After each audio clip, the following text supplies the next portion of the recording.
Phillips. Laura Ingraham is the founder and editor-in-chief of LifeZette and our friend, Fox News contributor. Good morning to you, Laura. Hey, guys. Good to see you. Hey, okay, overnight, President Obama, Obamacare replacement. Here, let me hold up the... All right, there's the headline. The New York Post, first 100 days, Obamacare plan unveiled. All right, travel ban signed. Yep. Travel ban 2.0, and doubles down on the wiretap claim. He's itching for a fight, Laura. Hey, you would have been good as Carol Merrill in the old Let's Make a Deal with that pointing, Doocy. That was very good. I like that. Well, there's a lot of action going on, and I think that's what he promised. I think the more the White House focuses on their action items, their agenda items, ticking off one after the other, what they promised the American people, and then go on the road and sell what they're doing with Congress on these various issues in a positive, very transparent way, the better off they are. Getting sidetracked on the Democrats' obsession with Russia. I watched that Robbie Mook interview you guys did earlier. I mean, they're just... I had never seen Democrats so obsessed with Russia. I mean, when we needed them in the 80s to fight with us and rhetorically and philosophically against the old Soviet Union, they were nowhere to be found. In fact, they were siding with the Soviet Union. But the thing is, Laura, for 8 years, they've been the kindest to Russia than ever. Russia ran right over President Obama for 8 years, until this last month. Then he got tough. Right. Russia and Putin got stronger and stronger and more influential and grabbed more territory under Barack Obama than I would imagine they would be successful in doing so against a Trump presidency. Right. So they're obsessed with Russia. We get that. There'll be an investigation. It'll find nothing. But meanwhile, this Obamacare replacement, guys, is a bit of a controversy on Capitol Hill, and I'll tell you why. Well, let's get to that in a minute. But because you did mention Robbie Mook, and of course it all got started when President Trump said, you know, I think President Obama wiretapped me in Trump Tower, and then people came out and said there was no wiretapping.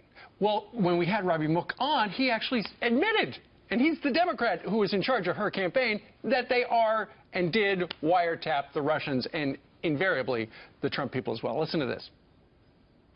I think it's important to step back, first of all, and remember the facts here. The facts are that Trump aides were caught talking to Russian agents, and those conversations were captured because the intelligence community regularly taps the phone lines of those Russian agents. So I think it's important to start there. You're saying there was a wiretap? You say there was a wiretap? That there was a wiretap of Russian agents, and that those Russian agents were communicating with Trump staff. That's why they were picked up. That's what the intelligence community. That's what the intelligence community has told us. That's what's been reported very widely. Those are the facts. That's what the intelligence community has told us. That's the problem. There are some gigantic leakers in this administration who are giving away big secrets where those people could actually go to prison if they're ever found. Yeah, Eddie Haskell got himself into a little trouble there. He did. With the comment. I think we do know that both Roger Stone, Paul Manafort, and I think Carter Page, their communications from the reporting that I've seen, The Guardian's done a lot on this, the New York Times wrote about this in January, their conversations were swept up in the dragnet of intelligence monitoring of so-called Russian agents or Russian associates or anyone they were at a conference with who was whoever worked in Russia. I mean, who knows how broad this went. So I imagine when Donald Trump was tweeting out that comment about Russia and monitoring and wiretapping, he was referring to what had already been reported. Now, you can quibble with the way he worded it and so forth. Did Obama order it? Was it just ongoing as part of the overall investigation into alleged Russian tampering with the election?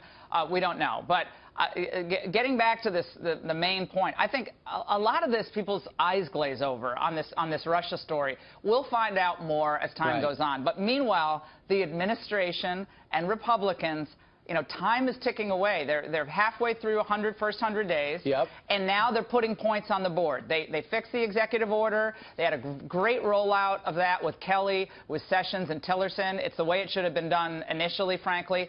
Their messaging and communications now has to follow, and that means everybody in the White House and the Republicans on Capitol Hill, they have to understand that, you know, they're on the same team here. They're going to disagree on some policies. But you got the media, you got academia, you got the entertainment industry, you have a lot of the judges, you have the Obamas, probably the Bushes, none of them are going to help them push their agenda forward. Only the Republicans are going to be able to do this, and they have to stay focused. You know, it's interesting. He's having Richard Trumka, the head of the union. They're going to have lunch today or in the afternoon. And Lindsey Graham's going to be up there too. I think that it's going to be interesting as we transition now to talk about health care. It's going to be interesting to see the role the president's going to play. Evidently, he's got, and I've seen it, he's got great people skills. So he has nothing against Jim Jordan. He has nothing against Paul Ryan. But how is he going to get the Republicans together? Rand Paul and he have really hit it off. How is he going to get Rand Paul in? And I have an idea. Why don't you take a little of Rand Paul's idea, a little of the Freedom Caucus idea, and let them have a seat at the table?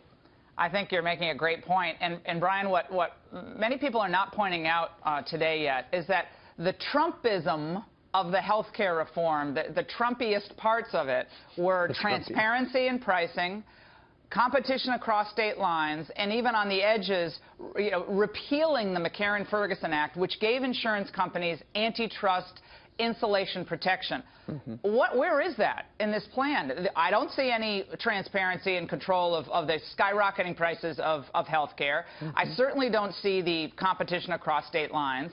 And the drug companies, there's nowhere to be, no provisions about that as far as I can see. Trump went across the country and was supported by both Democrats and Republicans in a lot of what he was saying there, but none of that, again, as far as I'm reading today, none of that is in the bill so far. Great point. If I'm Trump, I'm saying, look, I went to the people on this, guys. This has to be in. But as long as they're worried about keeping the entitlement in place, using the tax credits with the 26-year-olds, I guess 26 now, you're still immature and a juvenile, so you have to be on your parents' plan. As long as they're clinging on to these old provisions, right, it's going to be hard to square all this. Well, there are some differences. It eliminates the taxes placed on businesses and the penalties on those who don't want to enroll. You're no longer going to be penalized.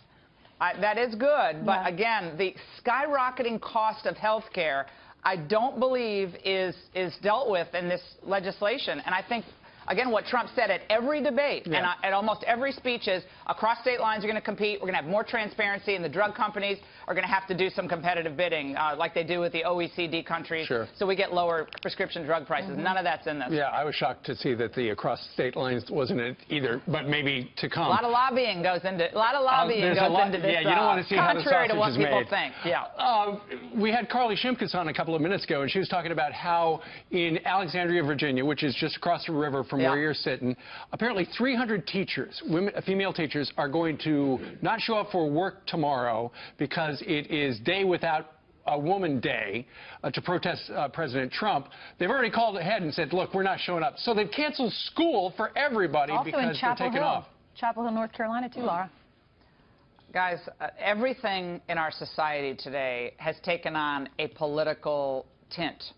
And I think it's really unfortunate. People can't get away from politics for a minute.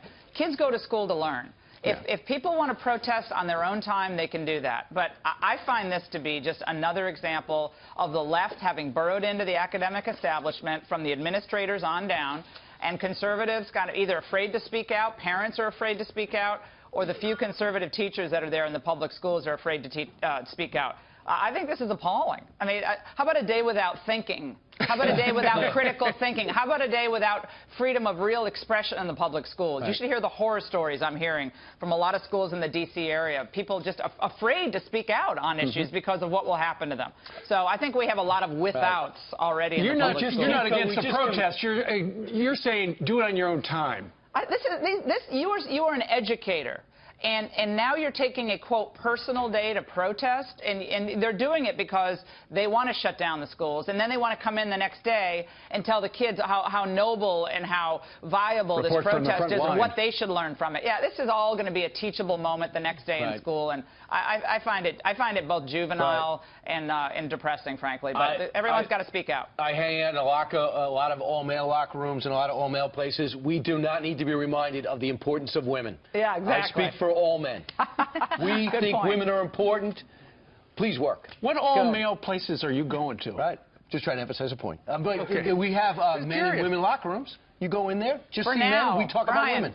Brian, for now, that's a vestige of the past. I know, Come on, right, you know, Laura. that's not going to be around. You're right. I was looking back at the 80s. Laura, are you going to work tomorrow? That's the question. I am. You know, I am going to work, and I'm going to have women at LifeSet that don't show up. Are they getting fired?